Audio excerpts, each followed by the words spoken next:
Our annual summer barbecue party was in full swing. There were probably more than 50 people present who would soon have their fill. Everyone seemed to be having a great time. They swam, played one or more of the many games on the lawn, danced to music from speakers on the makeshift dance floor, or crowded around the bar. The whirring of the margarita blender with its constantly changing revolutions as the bartender desperately tried to meet demand filled the air. Some were just having idle conversations to meet couples they hadn't seen in a long time, sipping their favorite iced cocktails. Small children were in the pool, including two of our teenagers. Older teenagers were showing off in front of each other or lying seductively around the pool in sun loungers. Dads looked at teenage girls in bikinis from behind sunglasses, thinking something illegal about them. Some of the mothers also stole glances at the sturdy young men. But no one cared.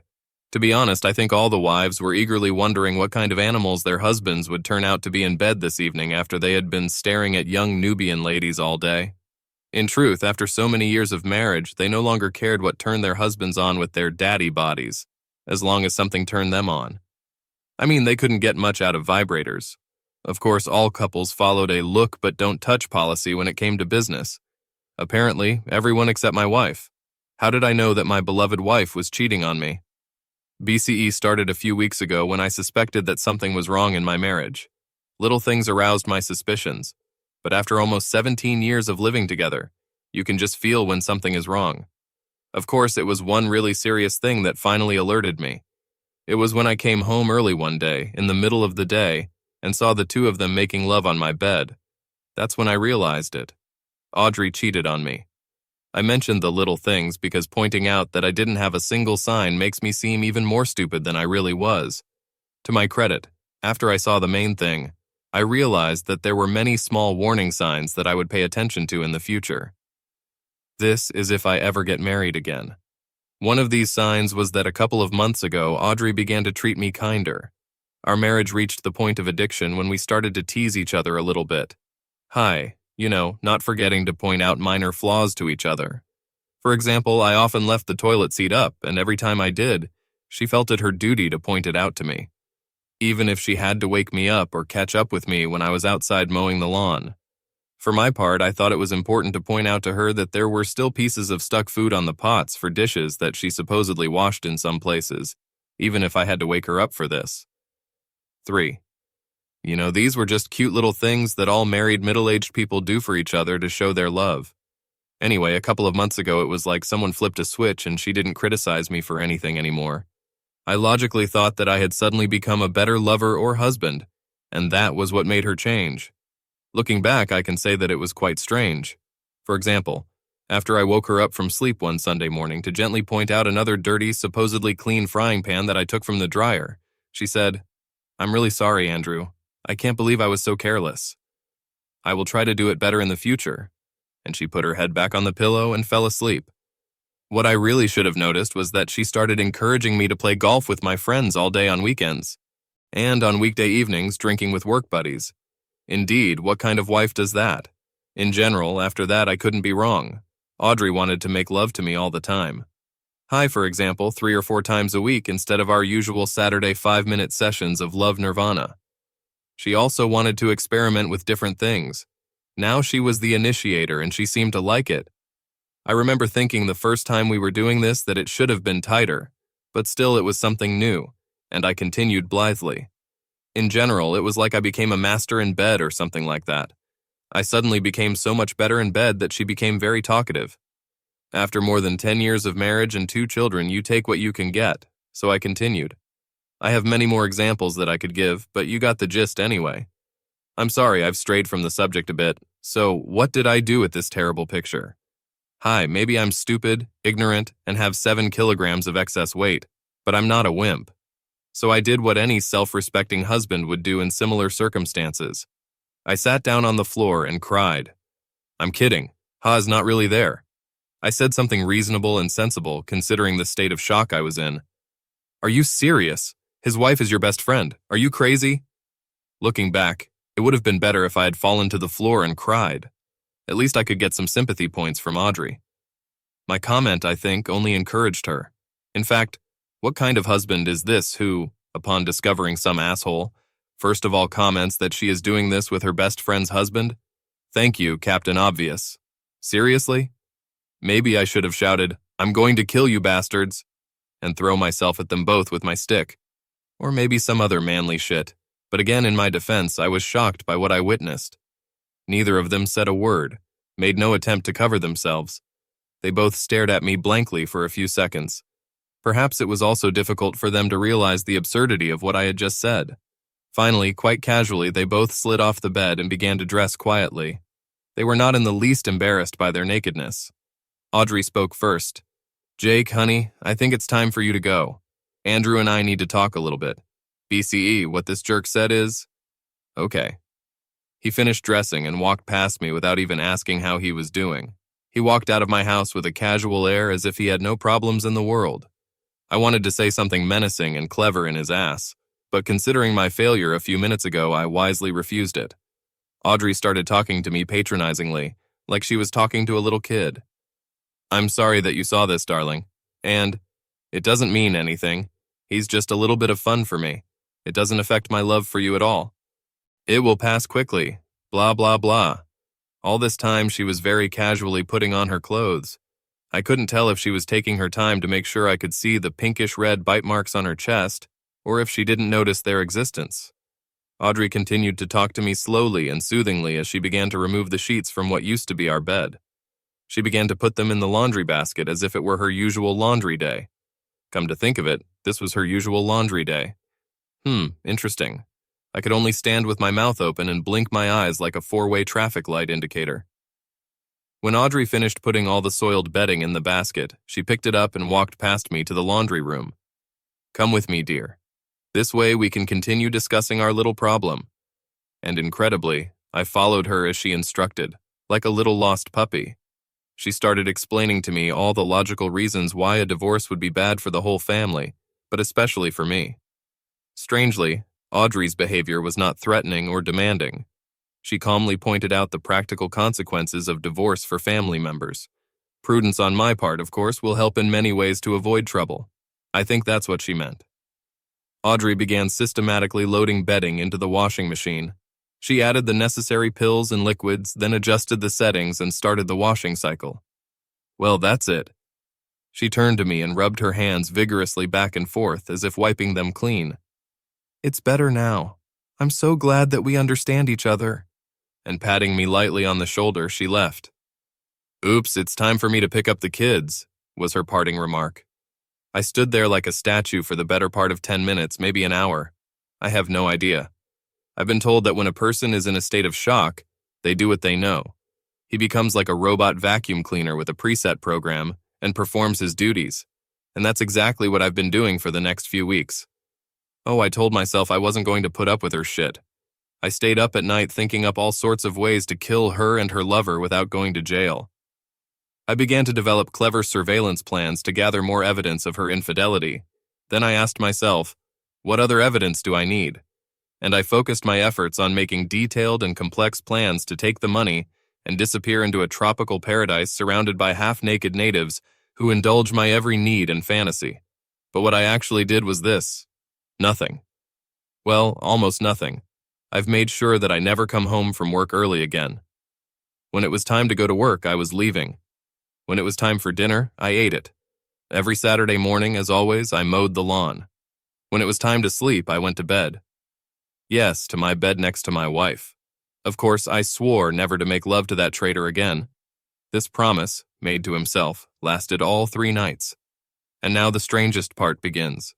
My wife didn't say another word about her cohabitation with Jake. It was as if that terrible day had been a mirage. Our lovemaking went from 3 or 4 times a week to 5 or 6. It has become more athletic and diverse. Her dinner dishes have become more exotic and delicious.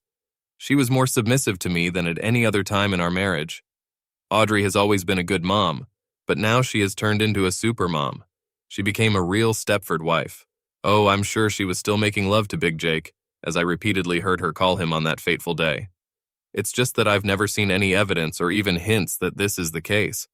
I was gradually becoming immune to her other life, which I'm sure was her strategy. My life, on the other hand, has never been better.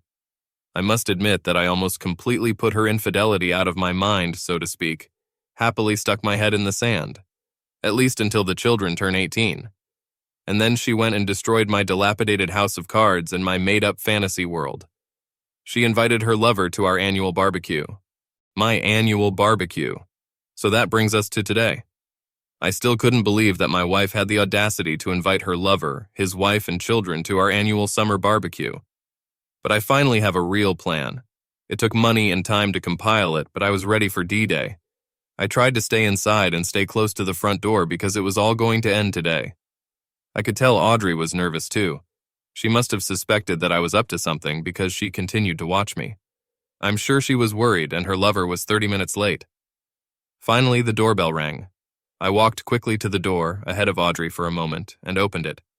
Of course, there was this jerk standing there with a smirk on his face that no one would mistake for anything else.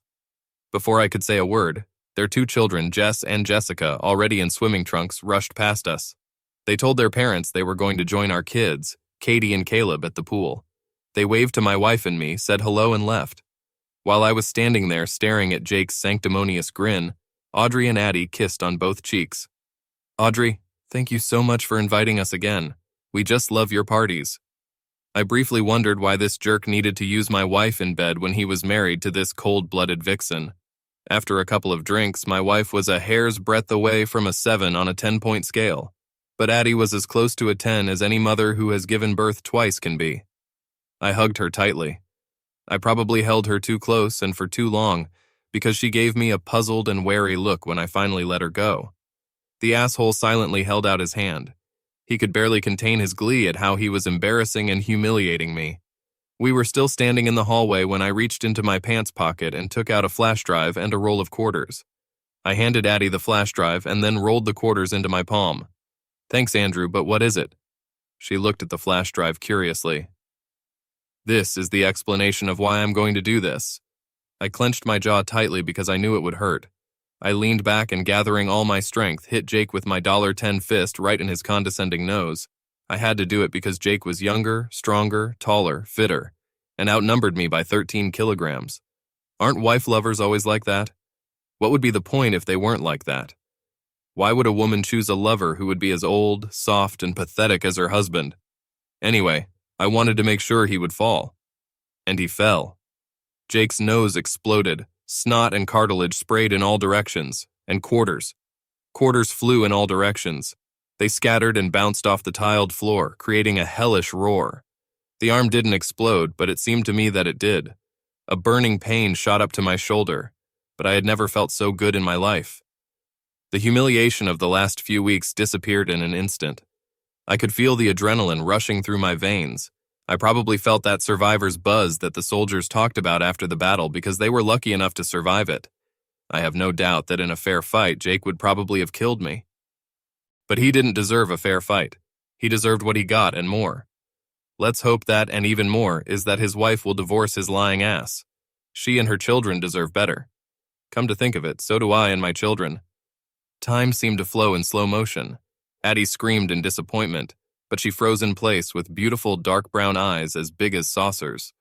Audrey fell to her knees, trying to comfort her semi-conscious lover, and I noticed that a crowd was beginning to gather. Rumors about this must have spread quickly, because our living room quickly began to fill up with vacationers. Some of them were dripping water onto Audrey's new Berber carpet because they had just jumped out of the pool to see what the commotion was about. Andrew, Addie screamed, looking at me incredulously. Are you crazy? Why on earth would you do that? She pointed to her husband, who was squealing like a pig, lying on the floor next to her. She begged me to try to explain what had happened. Because, Addie, your husband has been using my wife in bed for over 6 weeks now. There was a loud bang, and the Italian tile floor shook slightly as my wife landed on it and fainted. Ouch! It should have left a mark. Despite the shock, steam began to pour out of Addie's ears. I found it interesting that she did not doubt the truth of what I had just told her. Someday I'll have to ask her about it. It's all on a flash drive. There are photos, videos, and audio, I continued, pointing to the small green plastic flash drive she was still clutching in her hand. It's good that we have a large living room because everyone except the little kids crowded to watch the show. Young children don't pay attention to anything but their own world, so they just kept swimming and grabbing each other's hands. Both Jake and Audrey began to come to their senses. I started to worry because it didn't look like the blood flow from his nose had slowed down. Maybe it just spread out in a thin layer and quickly on the hard floor, but it still seemed to me that there was a lot of it. My wife was crying. "How could you do this to me? I told you it was nothing, that it would end soon and no one even knew about it." "Because, dear wife, I just wanted you to feel at least a small part of the humiliation that I felt, and what about the fact that no one knew?" I turned to face our stunned and whispering audience. I raised my hands to calm the gathered crowd.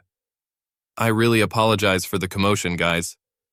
I pointed to the blood-stained floor where Jake and Audrey were lying. "There is no reason to worry. I would like everyone to go back outside and enjoy the party, but first I have a question for you." I noticed Audrey get up and step back with her jaw hanging open. How many of the people here knew or even suspected that my wife and Big Jake were having an affair? Several hands began to rise slowly as the suddenly shy party members stole glances at each other. There is safety in numbers, so as the guests got easier, the hands began to rise higher and higher. "I see. It seems that more than half of you were aware to some extent. Thanks for the help, and now, please, let's get back to the party. This will be our last party, so I really want you all to have a good time. The table will be full soon." It was at this moment that Addie punched a shocked Audrey right in the nose, with almost the same result as my punch to Jake's nose. Everyone present started violently and screamed, "Oh!" when she collapsed to the floor for the second time. However, this time in a sitting position. Audrey held her nose, throwing her head back, desperately trying to stop the blood that was flowing out of it, continuing to howl. Addie bent down, trying to help her shit-soaked husband to his feet. She spoke with controlled fury, which was a little unnerving. "Listen to me, Jake. Get your ass off the floor and go to the emergency room. After that, I don't care where you go as long as you don't go home. The kids and I will stay and enjoy the party. Besides, when my ex-best friend stops crying, we'll talk a little bit." "But I need to go too. You broke my nose." "No one cares, Audrey. No matter how big your nose is, I probably made it look better on your fat face. Now come with me so we can talk in private." She grabbed my wife by the hair and literally dragged her like a caveman across the floor towards the back of the house. Audrey kicked and screamed and cried the whole way. I'm sure it took a lot of effort for Addie to do it, but to be honest, the floor was pretty slippery with other stuff, so I even giggled a little when I saw a couple of quarters stuck to Audrey's face as she slipped by. I know I'm a terrible person. Okay, that last snarky comment Addie made about Audrey's face was probably unfair. My wife's nose was, a little outstanding, but her face wasn't greasy. I liked her nose. It looked like Jennifer Grey's beak.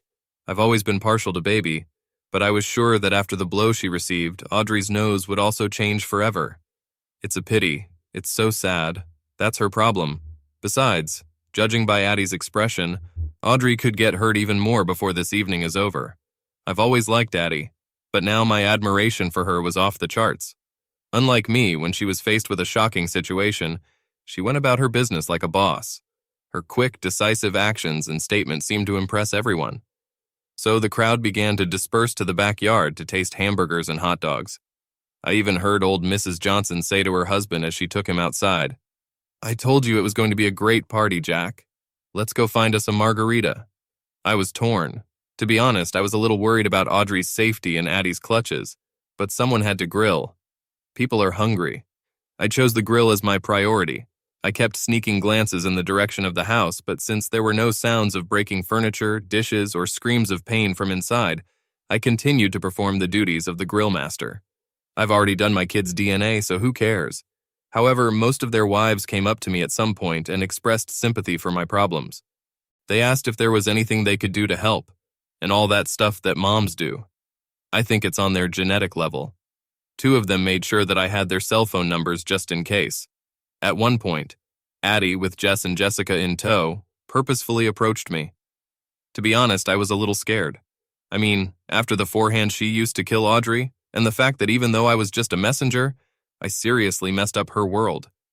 So I took a couple of steps back just in case. But there was no need to worry. She wrapped her arms around me and hugged me tightly. If I wasn't a man, I might think that hugging is a little bit not what you need for a barbecue. At that moment, I thought of Audrey. I looked over Addie's shoulder at the house again. You didn't kill her, did you, Addie?" I heard her children giggle slightly at the question. I looked at them, Each of them held a freshly washed quarter in their hands. No, Andrew, I didn't even touch her anymore. I just explained to her the facts of life and what I'm going to do next. Good. Of course, I was wondering what what's next meant, but I decided to leave it as it is. All three of them rushed out of the yard to meet their taxi driver. I wonder what Addie said to my ex-wife. I'll have to ask her sometime. 20 minutes later, just as I was finishing cleaning the garbage from the grates, while everyone was still stuffing their muzzles, I saw my wife shamefacedly approaching me. She didn't have any obvious new physical injuries, but she looked a bit like a raccoon with her two black eyes. They're definitely going to get worse in the next few days, I thought. Her nose was already swollen and had become twice its usual noticeable size. The blood-soaked pieces of toilet paper stuffed into each nostril, along with the makeup running down her cheeks, did not improve her appearance either. I've never been so humiliated in my life, she snorted. I'm sorry, honey, but in my defense, I told you it wouldn't be for long. If I'd known it would upset you so much, I would have quit. How could you embarrass me like that? I started to get annoyed, but she continued. I mean, this day can't get any worse. She whined nasally, looking around and noticing that everyone was looking in our direction. They were probably hoping for more fireworks. Yes, it can, I interrupted knowingly, continuing to scratch furiously on the grill. Are you Audrey Smith? Said a slightly angelic-looking lady in her early 20s who came up to us unnoticed and asked my wife. Yes. You have been served. And she handed Audrey the ubiquitous manila envelope measuring 21 by 28 centimeters. There was another thud as Audrey fell to the ground again. Fortunately, this time she was lying on the grass when she fell. I'm pretty sure I heard someone exclaim, "Gee, I for 3." Maybe it was me. Thanks for the hamburgers, Mr. Smith. And the cute round-cheeked little process server happily jumped out the gate. I felt like the king of the world, standing there with a grill spatula in my hands, a chef's hat tilted at the right angle, and a grease-stained free grill robe. I proudly puffed out my chest, majestically looking around my kingdom. A real man, hell yes.